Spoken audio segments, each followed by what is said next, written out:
pas, l'aspect routine que tu pouvais avoir dans ton ancien métier? Ouais, une routine, il y en a une quand même, parce qu'on fait quand même globalement toujours un peu la même chose, mais c'est pas sur les mêmes légumes, c'est pas aux mêmes périodes, c'est pas les mêmes insectes, c'est pas... Ouais, non, ça change tout le temps en fait. Ouais. Voilà. Et tu fais aussi ce métier peut-être pour le contact avec les gens? Ouais, complètement, ouais. J'aurais pas... En commercialisation, je serais pas allée sur du magasin, quoi. J'ai vraiment besoin d'avoir le retour des clients et puis voilà, je produis vraiment pour eux. Enfin, je produis pour moi aussi, mais je produis surtout pour qu'il y ait une offre différente. Voilà, avec du bio, mais du bio zéro phyto, du bio sans traitement. Donc non, c'est cool, elle est cool ma vie. Elle est dure, mais elle est cool.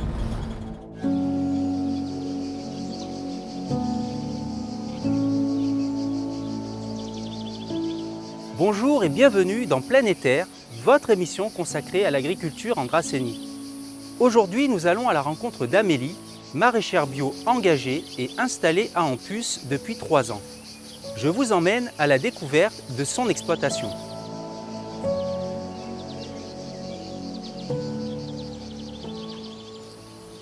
Amélie, bonjour. Bonjour Gérald. Merci de nous accueillir chez toi, Ampus. Avec plaisir. Alors, tu n'as pas toujours vécu ici. Exact. Et est-ce que tu peux nous expliquer d'où tu viens et le parcours qui t'a amené à venir ici? Alors moi je suis née à Charleville-Mézières, dans les Ardennes, tout près de la Belgique. J'ai rencontré ma femme en 2014. Et puis après elle a été mutée en fait dans la région. Et puis ça a été pour moi l'occasion de changer de vie. J'ai voulu changer de métier, de tout quoi. Donc on a tout changé, la région, le métier. J'ai juste gardé ma femme quoi. J'ai toujours été une grande écolo. Et puis mon boulot c'était quand même de mettre des tas de camions sur la route, de faire des allers-retours entre Milan et Paris. Et puis ça m'est venu comme ça en fait, comme un besoin de retourner à la terre. Je dis souvent que j'ai fait ça, mon retour à la terre. Et puis j'ai rencontré la permaculture. Et alors la philosophie m'a parlé quoi. Nourrir les hommes, soigner la terre et partager les surplus, c'est à l'image de ce que je pense. Donc je me suis reformée d'abord en présentiel à Charleville. Et puis après la mutation, en fait, elle arrivait beaucoup plus tôt que prévu. Donc j'ai décidé de la faire à distance. Et donc en parallèle de cette formation à distance, j'ai aussi voulu faire une saison complète chez un maraîcher pour me rendre compte de ce que c'était physiquement.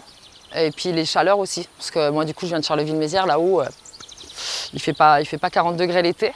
Donc je voulais vérifier que quand même j'avais les capacités physiques aussi pour encaisser une saison quoi. On a acheté en 2019, en avril 2019, c'était une friche. Et là où on est, il y avait des arbres, il y avait des ronces, il y avait de tout.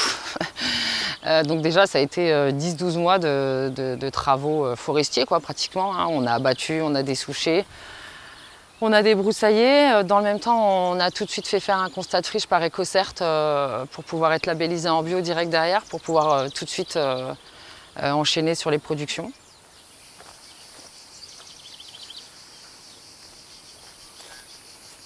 Ça grimpe un peu, hein, mais bon. Ouais. Bon, on va aller voir s'il y a des tomates mûres. Alors là, on est face au rang des tomates cerises. Si Tout à fait, c'est ça. Est-ce qu'on peut rentrer? Tu as l'œil? Bien sûr. Là à droite, donc la poire jaune, ça va donner ça quoi. Voilà. Elle est mûre là. Hein? Ouais. Je peux goûter? Bien sûr, Gérald.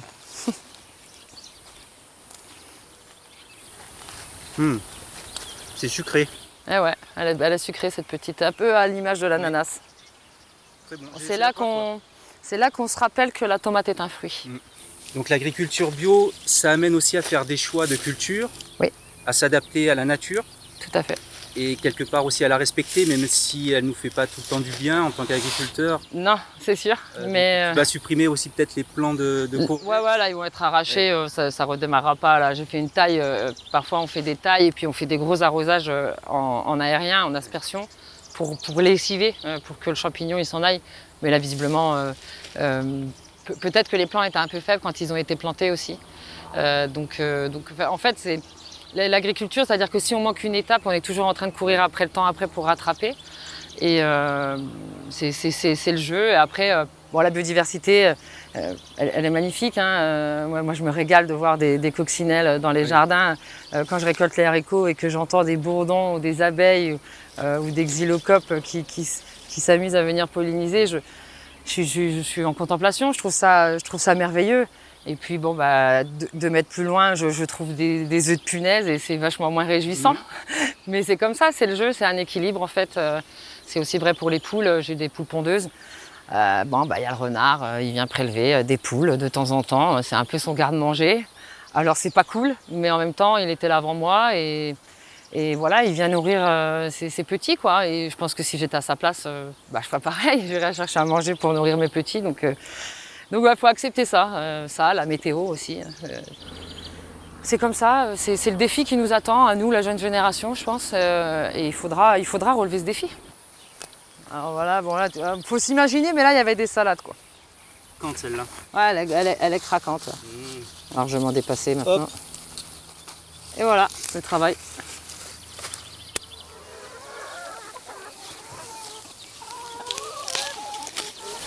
Première fois que je fais ça. C'est de la cendre de bois, ouais. Elles aiment bien faire des bains pour se déparasiter.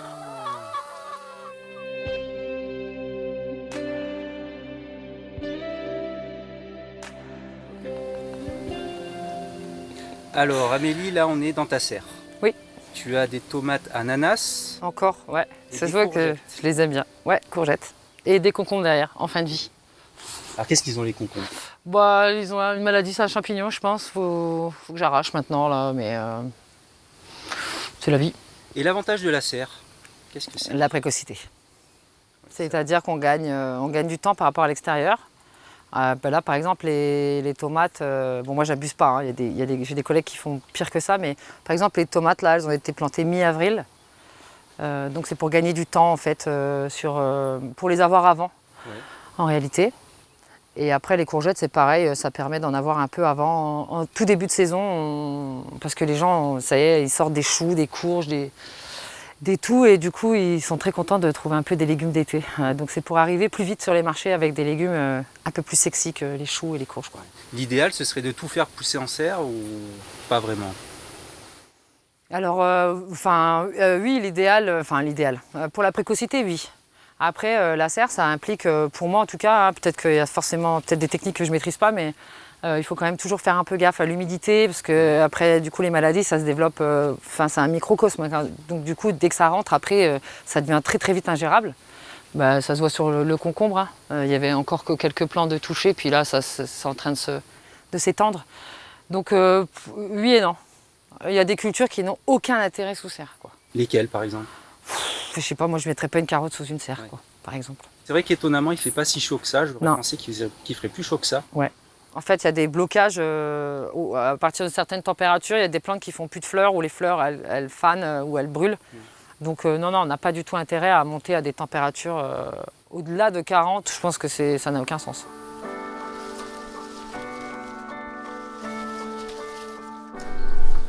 Amélie? Salut! Comment tu vas? Ça va et toi? Ça va, qu'est-ce que tu fais? Bah, je charge mon camion. Je peux te donner un coup de main? Bah, si tu veux. Et tu vas où? Je vais à Draguignan, là, au marché des producteurs. Ok. Bah, c'est parti, je t'aide. Allez, ça roule. Allez. Alors, tu me diras si je range mal, hein? Des concombres, toujours des concombres. Alors, ça, tu vois, toutes les caisses bleues, elles s'emboîtent. Donc celle-là, on la met Celle-là, je la mets dessus. Ouais. 3 étages, c'est bien. Je suis pas trompé, hein, 3 étages. Ouais, nickel. Bon, alors, direction le marché. C'est ça. Tu pars à quelle heure le matin? 7h, 7h15, 7h30, ça dépend un peu. Ouais. Je pense si j'ai eu le temps de finir la veille ou... Si j'ai des salades, je les cueille le matin, donc je pars un peu plus tard s'il y a de la salade. Ouais. Et est-ce que c'est un rythme éprouvant pour toi ou ça te convient? Bah, on s'y fait. On s'y fait. Et est-ce que tu as déjà réussi à fidéliser une clientèle? Ouais, bah oui, à Draguignan, le jeudi, c'est souvent les mêmes. Hein. Les gens reviennent après, c'est un temps, c'est vraiment, ça prend vraiment du temps. C'est pas un métier qui s'improvise, quoi. Maraîcher, Entre jardinier et maraîcher, il y a vraiment un fossé, quoi. Le fossé commercial où il faut sortir du volume, de belle qualité. Si tu fais des courgettes de 80 cm, pour toi, dans ton jardin, c'est rien. Mais si tu fais de la courgette de 80 cm, sur un marché, tu la vends pas. Ouais. Donc il y avait ce défi-là de produire. C'était pour moi le plus grand défi, quoi. Laurence, elle est venue la première fois au jardin, en fait, directement sur les lieux. Et, elle est venue me demander si je vendais sur place.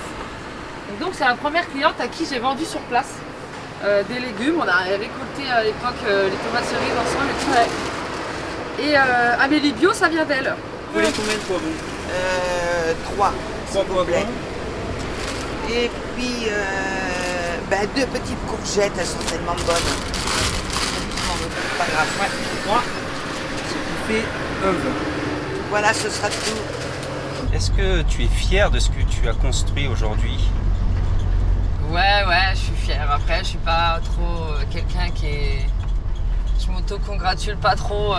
Je suis assez exigeante avec moi-même, mais j'aimerais que ça aille plus vite encore. Mais quand je regarde ce qui a déjà été fait, ouais, je suis fière, oui, forcément. Parce que je pars de zéro et que c'était compliqué. Même le terrain, voilà, il y avait beaucoup de travail avant d'avoir des résultats qui commencent à se faire voir là. Donc, non, ouais, je suis fière, ouais. Mais il y a encore du taf. Hein.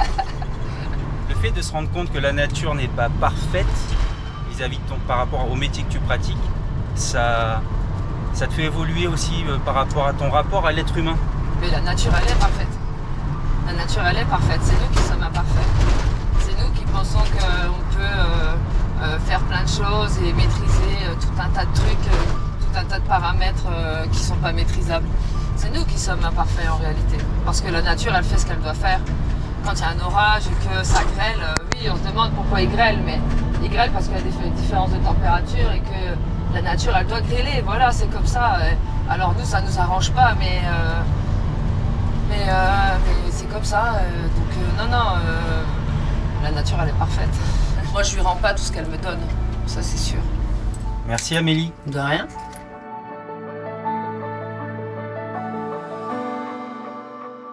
C'est la fin de Planétaire. On remercie Amélie pour son accueil, sa gentillesse et sa générosité. Pour ma part, je vous donne rendez-vous le mois prochain à la découverte d'un tout nouveau lieu. Et d'ici là, n'oubliez pas de prendre soin de la planète Terre.